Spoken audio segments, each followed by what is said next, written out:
I'm gonna call this video Use Cases for Piety. It's not a Piety guide.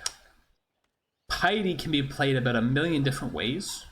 Creating a guide for Piety is kind of over ambitious. And there's about to be a mod change anyways, new mod version. So this is use cases for Piety, situations where you might want to go Piety and what you might want to do with it, versus a sort of more in-depth guide like I did for Tradition or Liberty. Tradition, you can really only play it a few ways. Liberty, you can really only play it with a few ways. Piety, you can do a lot with it because you generate an early religion, and your religion is much more a core part of your gameplay than it is for the other policy trees. So this gives you a lot of flexibility with your gameplay because religion in LecMod is quite flexible. And when you add in the fact that you have much more faith generation to play around with, what you're sort of able to do with a religion as Piety versus the other starting trees is quite a lot more varied. So this guide is not a guide. It's 5 different sort of explorations of use cases for Piety. 5 different situations where you might think, oh, this might be a situation where I want to go Piety. And one of the most common situations, at least for me personally, where I end up going Piety, is this situation right here, where you kind of just have bad land. Look at these cities. I've got a decentish cap, not a ton of growth, but it's got hills, it's got a river. This Jenne is a nice city. It's on a river. It's got 2 luxes. It's got a wheat. Second wheat. Okay. Timbuktu is starting to look worse. No fresh water, a bunch of tundra, a bunch of flat plains. Okay. And Tagaza, off river, off fresh water. It's got stones. It's got resources, I guess, but no, it's not what you call a tradition city. So what you've got here really is 2 tradition cities and then a bunch of You would not want to go tradition in this place because you don't have the fresh water to grow tall.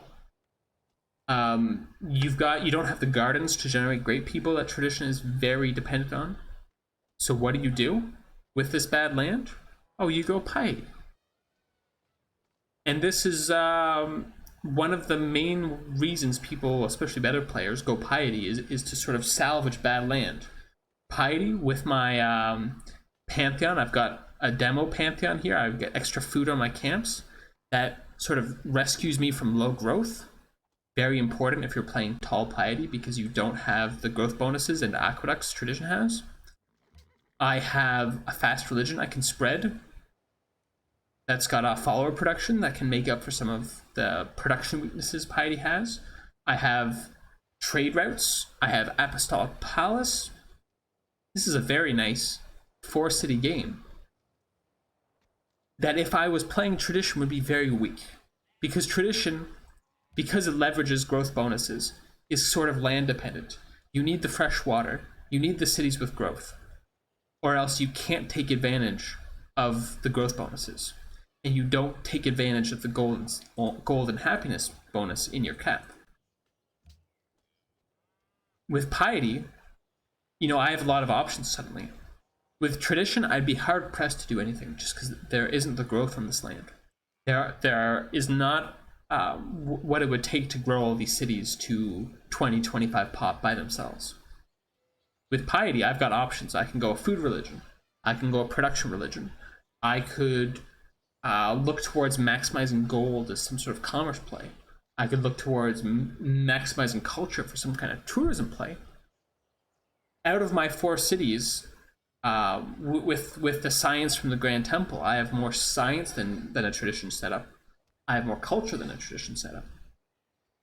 These are all sort of things, flexible things that I can do as Piety to turn this sort of substandard land into, a decent game. It sort of seems like a backhanded compliment to say, oh, Piety is good when you have bad land.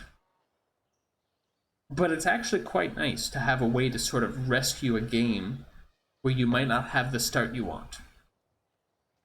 When you don't have freshwater cities to plant. When you are a bit low on growth. When you have only limited spots. Maybe you only have 2 or 3 city spots. How do you leverage the most early science, early culture out of that? Because 3 city tradition can be very, very slow on culture, especially if you don't get Oracle. Well, with Piety, all those problems are sort of taken care of. It gives you flexibility, it gives you options. The fast religion, the extra faith. You can do things like going mandirs, very strong on 2-3 cities. Really boost the production and food in those cities. You can do things like Apostolic Palace, very nice to get early with all those extra yields on the palace and the cheaper palaces, or the cheaper grand temples, I should say. There are all these sort of flexible options offered to this kind of piety build that you would not have out of a tradition build. That's one of the sort of fun things you can do as piety. You can sort of rescue these mediocre starts. I would be quite unenthused with this game on anything other than piety. Maybe honor would be fine. 2 CS to take. Terrible land to attack into over here though. Piety, yeah, this is a nice setup. I've got my religion going. I'm sort of in this game I might want to focus on gold generation, for example. That might be a way to do it. Alternatively, if you feel isolated enough in this situation, you might want to go tourism. There are ways out of this that a tradition player would sort of be uncomfortable with, or would be very hard to leverage without the sort of on the ground growth, without the strong cities by themselves. Okay, so that's use case number 1. You have bad land, you use piety and the demos that come with the fast demos that come with piety to sort of leverage your way into a reasonable position. Use case number 2 is again feels kind of like a backhanded compliment to piety, but what if you get your land and you kind of don't know what to do? With honor, with liberty, you really kind of need to rush a monument, because those early policies are so important. Liberty, it's the settler policy. Honor, it's the warrior policy to start getting the tributes going. You really can't mess about in sort of and ah and think, oh, what can I do? Should I build this monument? Should I delay it? Piety, you don't need a monument. And that sort of has a benefit in that, again, because piety gets you that fast religion, gets you that quick sort of ability to customize your game, because you're at religion 1st or 2nd and you have all the picks available to you. Well, that gives you some leeway. It gives you some flexibility. It gives you some options. So in this game, I sort of spawned in, got a nice-ish cap, a liberty kind of civ,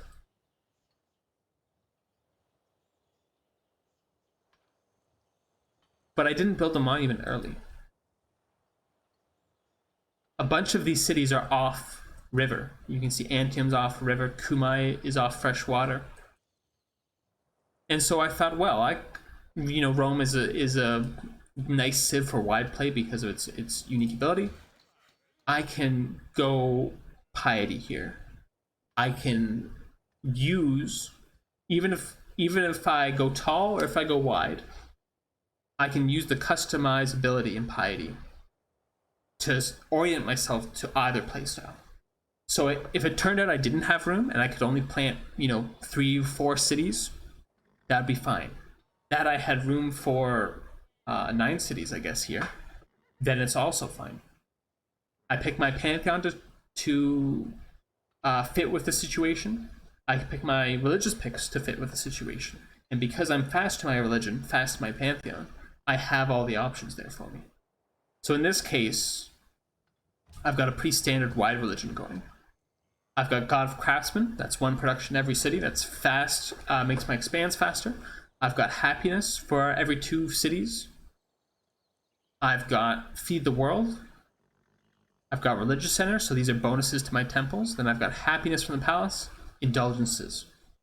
All in all, this is a religion I can spread fast, get these cities going quickly with all these extra yields. So for this city's got 4 extra food. It's got 3 extra production. It's got additional faith, culture, gold, and its happiness as well. That sort of turns us into a city that's as strong as the Liberty City. If I didn't have the room to settle all these cities, I could have picked religious beliefs that would have made this city as strong as a tradition city instead. When I settled this, or when I saw the possibility for this city, I didn't have to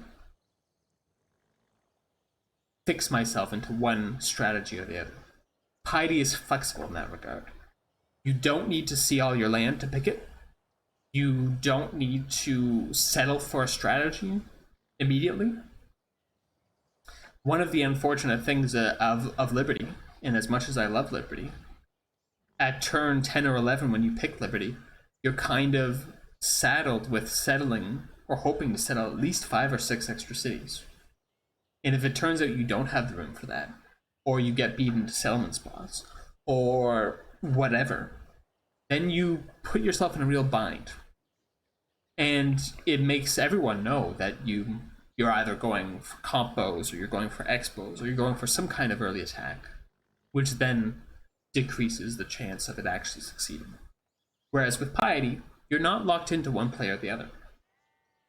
I could have gone tall after seeing this land.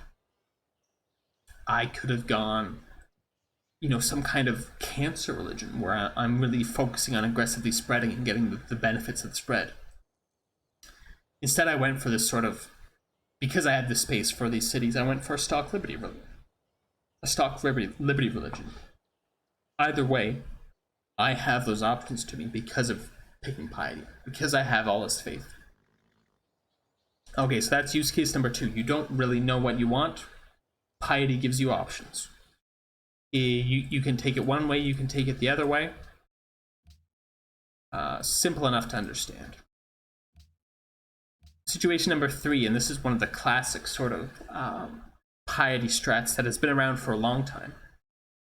I don't think Piety has always been a very good tree, but this, from the beginning of Piety strategies, has been one of the prominent ones, and that is the gold maximization.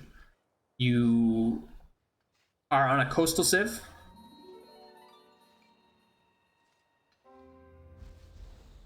You've got a religion that benefits gold generation. So here I've got Mithraea, it's plus 1% gold per follower, up to 20%. Very, very strong for gold generation. I've got religious community for hammers. I've got apostolic to get that extra gold production, culture, science in my capital. I've got viharas, again, for gold generation. I've got jizya for gold generation. All in all, I've set it up so that I have a very strong capital. Very strong grand temple is providing me with lots of yield. 11 production, 11 gold, 5 science, 5 culture, 5 food. Something to rush. It's something that I can rush on 4 cities. And I've also got a very nice culture set up going to get through commerce.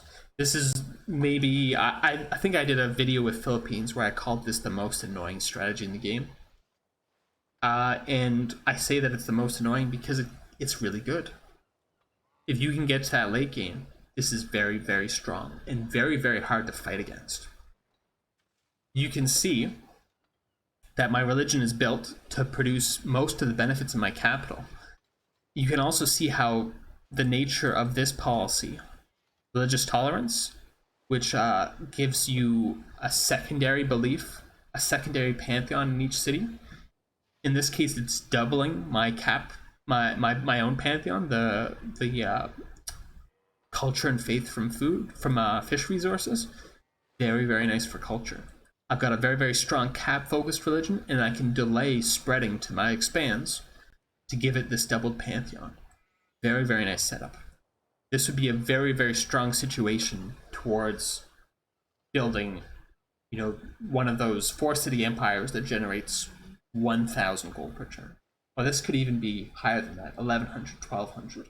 One of the benefits of Piety, again, because you get to those best religion picks, because of this policy, the Grand Temple boosting gold by 33%, because of the extra profits you generate, because of the faith you can use to buy things like the great people that come later in industrial.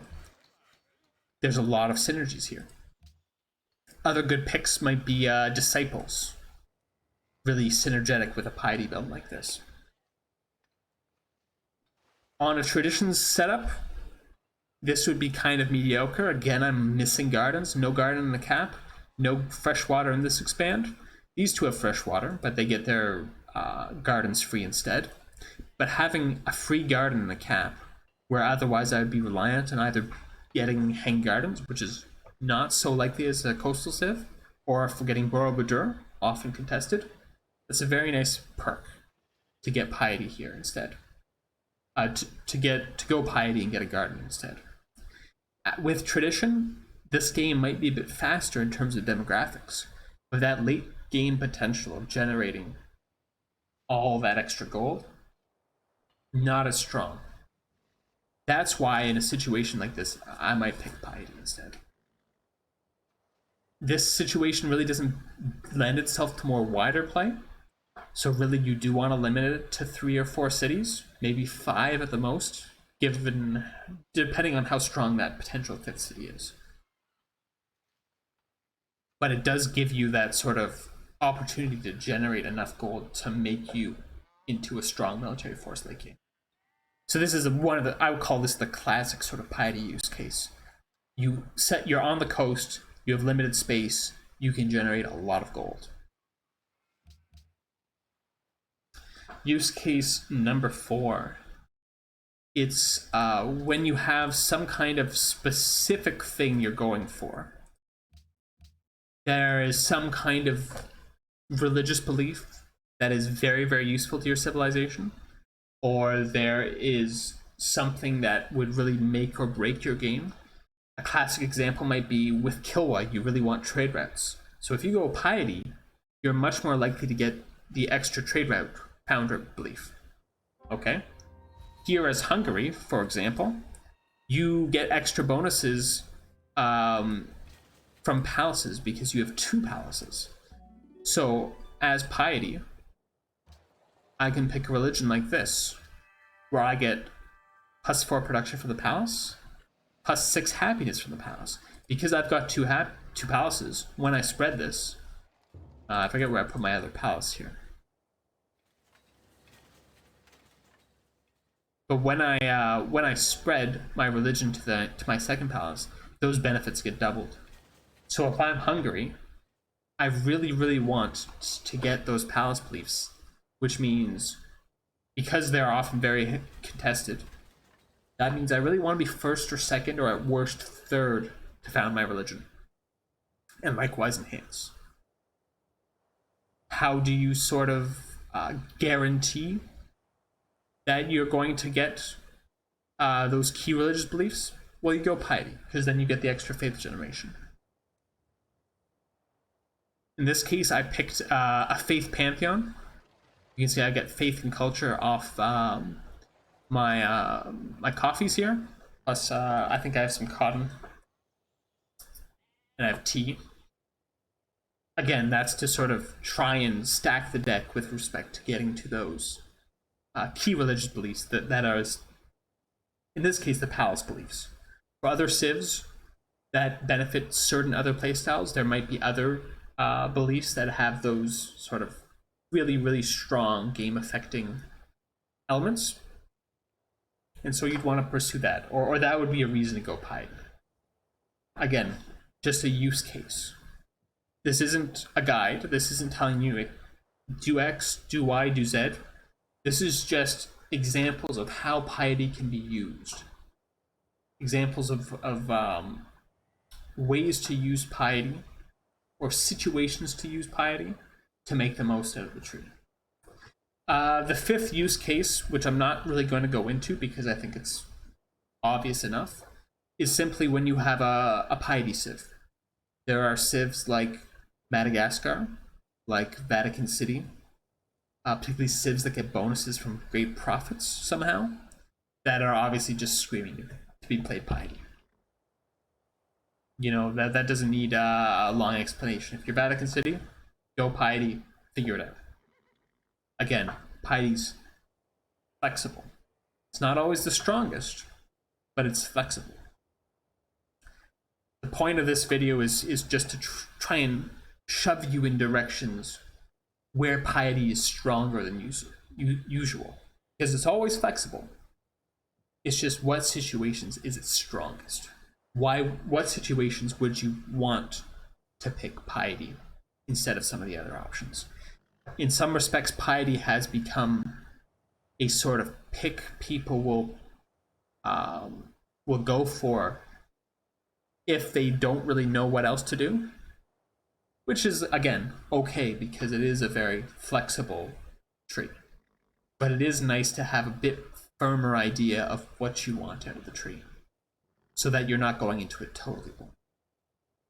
Okay, I hope this helps people who sometimes struggle with those first opening tree picks.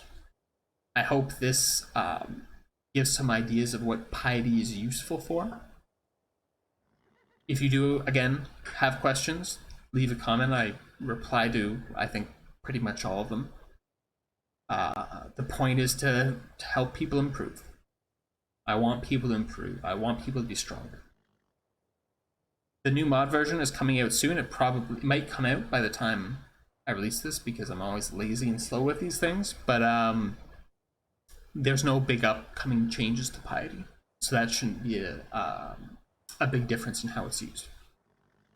All right.